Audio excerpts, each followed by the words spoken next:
So for today's video, I'm going to be bringing you something a little bit different. So in 2019, I got the idea to start sharing with y'all some of our meals and bringing you into the kitchen and kind of doing a cook with me type of video. But instead, I'm going to call this video series What's for Dinner. And so I'm going to bring you into the kitchen 3 to 4 nights a week. And I'm just going to share with you the meals that we cook starting from the very beginning and showing you the preparation process and then the finished product. Because I often find that when I sit down to meal plan, it's really easy for me to come up with my entree, but it's very hard for me to find sides that aren't the typical like roasted potatoes, mashed potatoes, sweet potatoes, green beans, broccoli. Like I kind of have a hard time pairing the entrees with sides and not like doing the same thing over and over again. And I figured I'm probably not the only one that has that problem. So I thought that this would be a good way to not only give you some of my recipes that I cook and some of our favorite things to eat, but to also give you some inspiration and ideas of different things that pair well together. So if you want to see the meals that we're eating this week, then just keep watching. For our first recipe today, we're going to be making crock pot potato soup, and this soup is so easy. You basically throw everything in the crock pot and then you can forget about it until dinner time. And not only that, it is also so good and so filling. Everyone that I've ever made this for has really enjoyed it. So today I thought that it would be fun to share it with all of you. So the first thing is we need all of our ingredients. So you'll need about 7 medium-sized russet potatoes. You'll need 32 ounces of chicken broth, half of a medium onion, a half tablespoon of Lowry seasoning salt, 5 to 6 cloves of garlic, and then 1 block of Philadelphia cream cheese. And this will make between 6 and 8 servings depending on how big or how small your servings are. So the first thing that I'm going to do is I am going to put this liner in our crock pot. I love these things. They make cleanup so much easier because I'm not having to soak and scrub the crock pot. And then I'm just going to start roughly dicing up my potatoes. I have already washed these and I'm going to leave the skins on. They don't really bother us since they're cooked in the crock pot. They get to be really soft and I feel like they just add a heartiness to the soup that you wouldn't have otherwise, but you definitely could peel these potatoes if you wanted to. And now that I have all of the potatoes chopped up, I'm just going to put them into the crock pot and move on to the onion. Now for the onion, I like to make sure that my pieces are super small because I don't want to get an overwhelming bite of onion in my soup. So I like to make sure it's really small. And then once I get those all diced up, I will also put them in the crock pot. Now that we have our vegetables in the crock pot, I'm going to sprinkle on a half tablespoon of the Lowry seasoning salt and put in 6 or so cloves of garlic. I really like the flavor of garlic, so I tend to add more. And then once I get both of those things in, I'm going to go in and put 32 ounces of chicken broth in and give that a good stir just to make sure everything is mixed together and incorporated. And then today I'm going to be putting my crock pot on high and letting this cook for about 6 hours. You could cook this on low and it would take 8 to 10 hours. If I'm going to be putting it in the crock pot in the morning and then going to work, I will go ahead and let it cook for the 8 to 10 hours, but today I've got a bit of a time crunch, so I am going to cook it for 6 hours, and it still turned out perfect even cooking it on high for less time. So 30 minutes to an hour before the soup is finished, I like to come in and go ahead and mash the potatoes. At this point, they are soft. And I like to go for a thin mashed potato consistency with my soup. And then once I finish mashing it up, I'm going to cube my cream cheese and add that in. And then I will just give that a good stir and put the lid back on and let it finish cooking. So that will give the cream cheese time to melt and just make everything super creamy. And then once your timer goes off, you're ready to serve up this soup.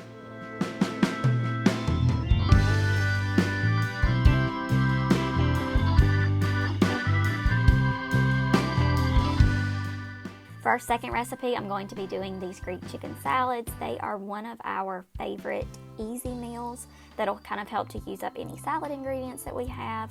I especially like to make this recipe in the spring and summer when you're wanting some very quick recipes that also are not creating a hot kitchen with the oven. So I like to use my George Foreman to grill up my chicken tenders, but you also could use your actual grill or the oven, whatever you want to use.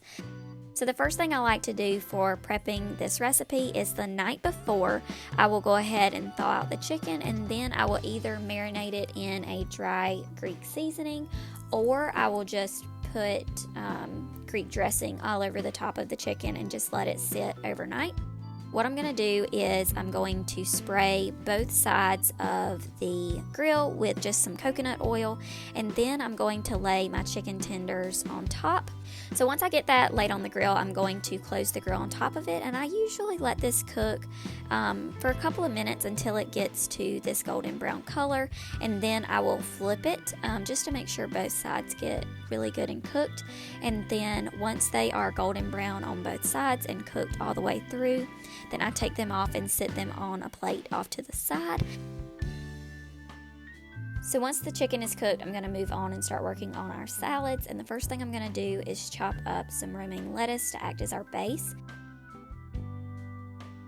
Now that I've added the cherry tomatoes, I'm also going to go in and add some cucumbers that I already had chopped up. And then I'm also going to sprinkle a little bit of red onion on there.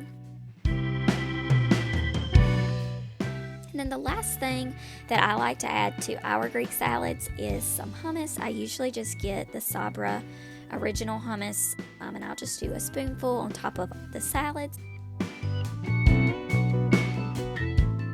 And then I'll go in and add a little bit of cheese. So again, make it your own, do whatever you like. I like blue cheese.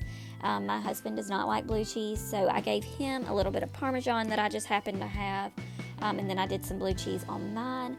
Another great cheese would be feta. So now that our salads are ready, I'm going to add the very last thing, which is our chicken. And I'm just going to give that a rough chop and then divide it between the two salads. And then I'm just going to drizzle a little bit of Greek dressing on top. You could do whatever dressing you want, but we really like the Greek dressing.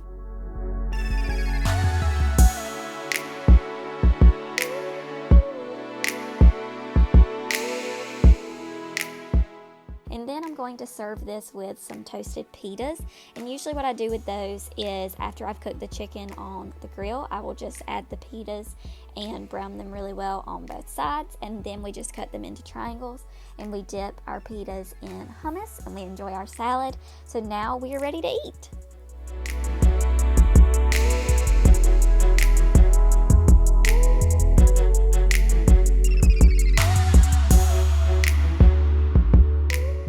So for tonight's cracked chicken recipe, I thought that I would share with y'all the ingredients before we get started. So obviously the first thing you're gonna need are 2 chicken breasts, about a pound.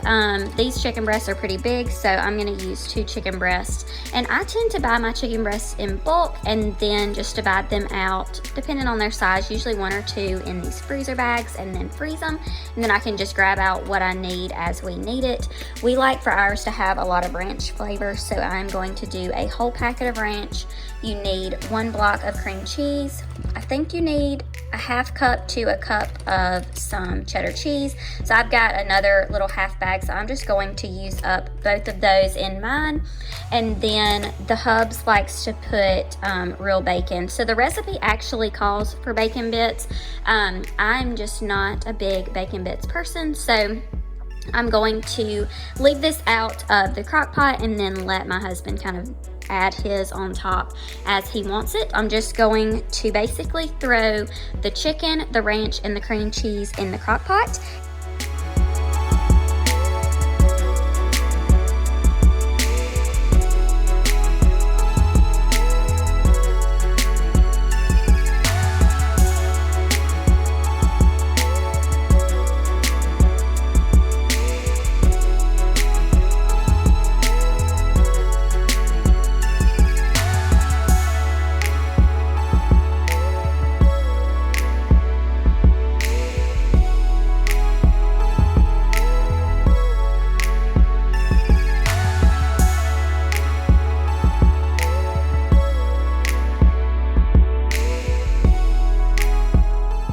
And then tomorrow morning when I get up, I will just set the crock pot to low for, it says 6 to 8 hours, so I'm thinking I'm gonna do somewhere around the 7-hour mark.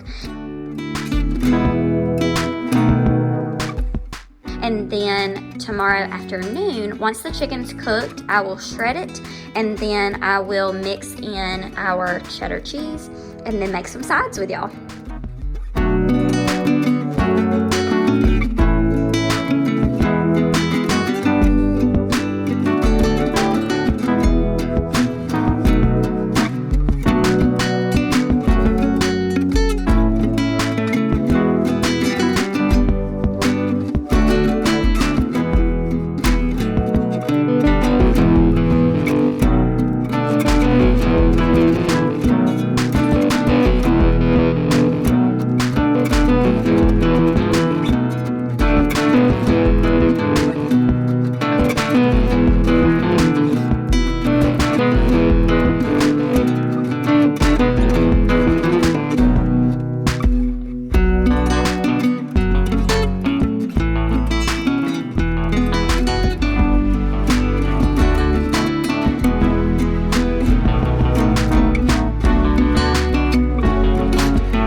So for the creamy tortellini soup, this is all of the ingredients that you need. So you're gonna need about half of this bag of frozen tortellini. You're gonna need this whole package of spinach, about half of this onion. You're gonna need some salt, pepper, oregano, rosemary, basil, about 2 cloves of garlic, I think that's like a 15-ounce can of tomato sauce, and then I think another about 15-ounce can of petite diced tomatoes, about 1/4 to 1/3 of a cup of Parmesan, and then some heavy whipping cream. So the first thing I'm gonna do is dice up half of this onion, and then I'm gonna throw it into our stock pot with the garlic and the rosemary and let that kind of saute in some olive oil.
And then once that finishes, I will throw in the tomatoes, the oregano, basil, salt, and pepper.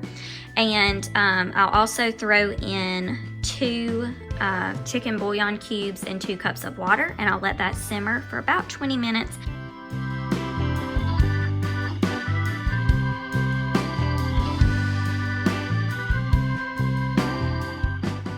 And then I will come in and add in the heavy whipping cream, the spinach, and the tortellini, and then I'll let that cook for another 15 minutes or so, just until the tortellini is cooked all the way through and the spinach has wilted.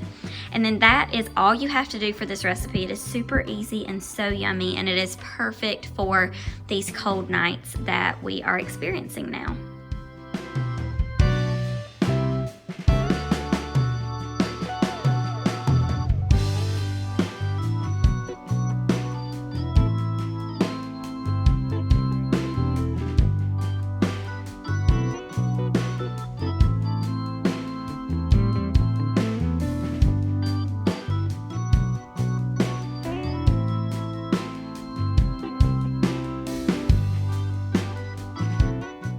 And there you have it, y'all. I hope that you enjoyed this new video. If you do, leave me a comment below and let me know what kind of recipes you want to see. If there's a particular meal that you would like for me to cook and share with y'all, I would love to do that. I'm so excited. This has been such a fun video to make, and it's one of these things that I am truly passionate about and very excited to share more food and recipes with y'all in 2020. So if you liked this video, please give it a thumbs up and subscribe if you haven't already, and I'll catch you on the next one.